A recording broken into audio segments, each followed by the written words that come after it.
রহস্য উন্মোচন করলেন স্প্যানিশ কোচ লুই দে লা ফুয়েন্তে। বলের কন্ট্রোল রাখার পরিকল্পনার ফুটবলাররা পূর্ণ বাস্তবায়ন করায় সফল হয়েছে স্পেন বলে তার শ্রদ্ধা জানালেন প্রতিপক্ষ কোচের প্রতি। স্ক্যালোনি ক্যারিয়ারে যা করেছে তা নিয়ে গর্ব করা উচিত বলে মত তার। শিরোপা জয়ের পর উচ্ছ্বসিত ডিফেন্ডার কুকুয়েরা। তিনি জানান, কোথায় কোচের ছবি ট্যাটু করবেন সেটা নিয়ে ভাবছেন। টানার 7 ম্যাচে ক্লিন শিট রাখার কৃতিত্ব গোটা দলকে দিলেন গোলরক্ষক উনাই সিমন।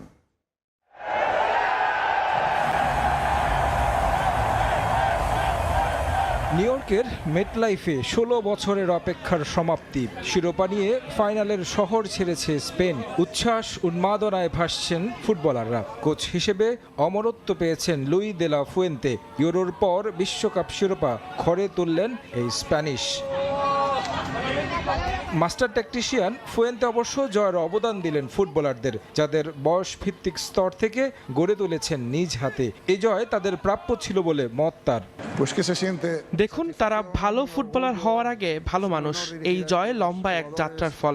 সবাই একে অন্যকে সহযোগিতা করেছে। শুরু থেকে একটা লক্ষ্য নিয়ে এগিয়েছি আমরা। সময় যত এগিয়েছে ভুল শুধরে পরিপক্ক হয়েছে। 2010 সালের বিশ্বকাপ জয়ের ঘটনা আমার মনে আছে। তাই গোল করার পর ছেলেদের বলেছি শান্ত থাকতে। ম্যাচ শেষে প্রতিপক্ষকে শ্রদ্ধা জানাতে ভুলেননি। বিশেষ করে আসলো লিওনেল মেসির কথা। কিভাবে এই বিশ্বসেরাকে আটকে রাখলো লা রোহারা। কথা বলেছেন শিষ্য স্ক্যালোনিকে নিয়েও। স্ক্যালোনি যা করেছে তা নিয়ে গর্ববোধ করা উচিত। টানা 2 বার বিশ্বকাপের ফাইনাল খেলা সহজ কথা নয়। সে দারুণ কোচ, তাকে শ্রদ্ধা জানাই। মেসিকে নিয়ে বিশেষ পরিকল্পনা অবশ্যই ছিল। সে এমন ফুটবলার যে কোনো মুহূর্তে ম্যাচের পরিস্থিতি পাল্টে দিতে পারে। আমরা সব সময় চেয়েছি বলের কন্ট্রোল রেখে মেসিকে আটকে রাখতে। ছেলেদের ধন্যবাদ, তারা সঠিকভাবে করতে পেরেছে। অতিরিক্ত সময়ে বলেছিলাম সবকিছু আমাদের নিয়ন্ত্রণে আছে, এভাবে খেলাটা চালিয়ে যেতে।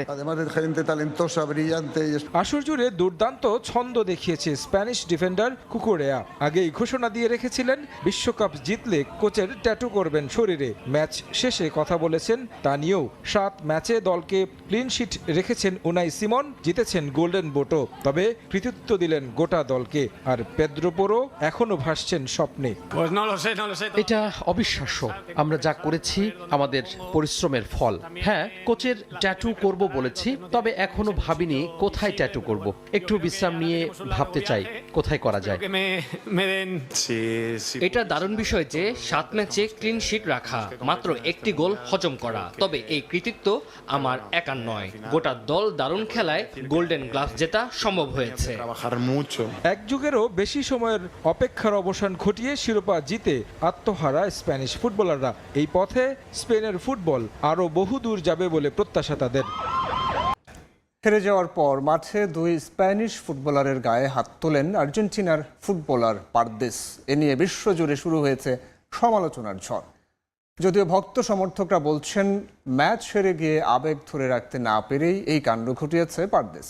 শুধু মাঠের খেলোয়াড়দের মধ্যেই না, ক্ষোভ আবেগের বহিঃপ্রকাশ দেখা গেছে বুয়েন্স আইরেসের রাস্তায়ও। কেউ বলছে ডার্টি ফুটবল, আবার কেউ বলছে ডিসগ্রেসফুল। ম্যাচের শেষ বাঁশি বাজার পরেই মাঠের আগ্রাসী আর্জেন্টাইন ফুটবলার লিয়ান্দ্রো পারেদেস রীতিমতো তেড়ে গিয়ে আক্রমণ করেন স্পেনের 2 ফুটবলারকে। স্প্যানিশ ডিফেন্ডার এরিক গার্সিয়ার সঙ্গে বাকবিতণ্ডার এক পর্যায়ে তাকে ঘুষি মারেন। সতীর্থকে বাঁচাতে থিয়াগো আলমাদা গাভি এগিয়ে আসলে তাকেও ধাক্কা দিয়ে সরিয়ে দেওয়ার চেষ্টা করেন এবং পারেদেস গাভির মুখে আঘাত করেন। একজন আন্তর্জাতিক মানের খেলোয়াড়ের আচরণ কেন এত উদ্ধত্তপূর্ণ তা নিয়ে উঠেছে সমালোচনার ঝড়। এ ধরনের ব্যবহার খেলার সৌন্দর্য নষ্ট করে বলে মতামত তাদের। যে পারেদেস আলবিসেলেস্তেদের হয়ে ম্যাচে কোনো কিছুই করতে পারেননি, তার আচরণ এমন কেন হবে প্রশ্ন দর্শকদের। শুধু পারেদেসই নয়, লাল কার্ড পেয়ে মাঠ ছেড়ে যাওয়ার সময় মাইক্রোফোনে লাথি মারেন Enzo Fernandez.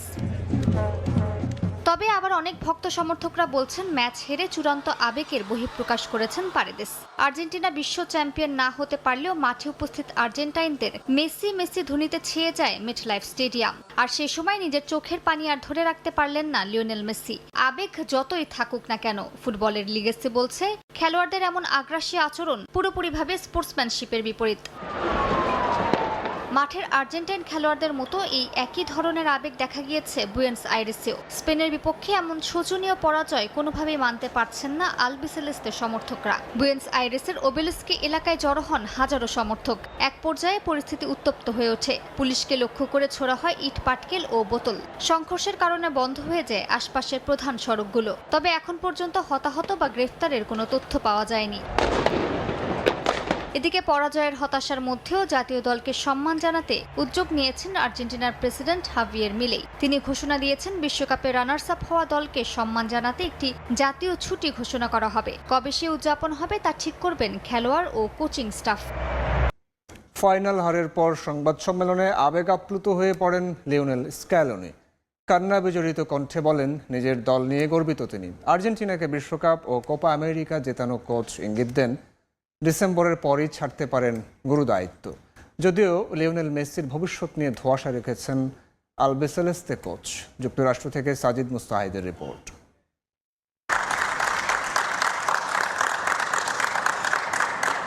De estar en el lugar que estoy, es el lugar. টানা দ্বিতীয় বিশ্বকাপ জয়ের যে স্বপ্ন নিয়ে যুক্তরাষ্ট্র এসেছিল আর্জেন্টিনা দল, সেই স্বপ্ন পূরণ হয়নি। গ্রুপ পর্ব থেকে শুরু করে সেমিফাইনাল পর্যন্ত দারুণ ফুটবল খেলেছে আর্জেন্টিনা দল, অনেকের প্রশংসা কুড়িয়েছে, হয়েছে সমালোচনাও। কিন্তু ফাইনালে দুর্দান্ত এক স্পেন দলের সামনে মুখ থুবড়ে পড়ে লিওনেল স্কালোনির সব কৌশল। বিশ্বকাপ ফাইনাল হারের পর আবেগ আর নিয়ন্ত্রণ করতে পারেননি Lionel Scaloni. Soñado para todos. আমার খুবই কষ্ট হচ্ছে, তবে এটাও জানি ছেলেরা মাঠে নিজেদের সর্বস্ব উজাড় করে দিয়েছে। এই দলটার প্রতি আমি চিরকৃতজ্ঞ। সত্যি বলতে স্পেনই ভালো খেলেছে, তবু এই দল যা করেছে তা নিয়ে আমার অসংখ্য গর্বের স্মৃতি থাকবে। আমরা যা অর্জন করেছি সেটার যথাযথ মূল্যায়ন করা উচিত। আজ আমরা দেখিয়েছি কিভাবে হার মেনে নিতে হয়। আমরা ম্যাচ হেরেছি এবং সেটি মেনে নিচ্ছি, কিন্তু তাই বলে এতদিন ধরে যা করেছি তা ভুলে যাওয়া যাবে না। Un lugar soñado. Lionel Scaloni কথা বলেছেন তার ভবিষ্যৎ নিয়েও। স্কালোনির সাথে এফ এর চুক্তি রয়েছে চলতি বছরের ডিসেম্বর পর্যন্ত। সেই ডিসেম্বর পর্যন্ত তিনি আর্জেন্টিনা দলের কোচের দায়িত্ব পালন করবেন বলে নিশ্চয়তা দিয়েছেন। তবে এরপর তার ভবিষ্যৎ নিয়ে কিন্তু তিনি কোনো সিদ্ধান্ত জানাননি। আর্জেন্টিনা ফুটবল অ্যাসোসিয়েশনের সভাপতি চিকি তাপিয়ার সঙ্গে বৈঠক করতে চান লিওনেল স্কালোনি এবং এরপরেই তিনি সিদ্ধান্ত নেবেন ভবিষ্যতে তিনি আর্জেন্টিনা দলের কোচ থাকবেন কিনা সরে যাবেন। En mi vida pensé que pensamos todos los chicos del cuerpo técnico. লিওর সঙ্গে তার বিষয়ে এখনো কথা হয়নি। আমার বিষয়টা নিয়ে আমি সভাপতির সঙ্গে কথা বলবো। আমি কি করতে চাই সে বিষয়ে একটা ধারণা আছে। আপাতত চুক্তির মেয়াদ পূরণ করব, তারপর দেখা যাবে। একটু সময় নিয়ে ভাবতে হবে। Volver a resetearse, volver a formar un grupo como este.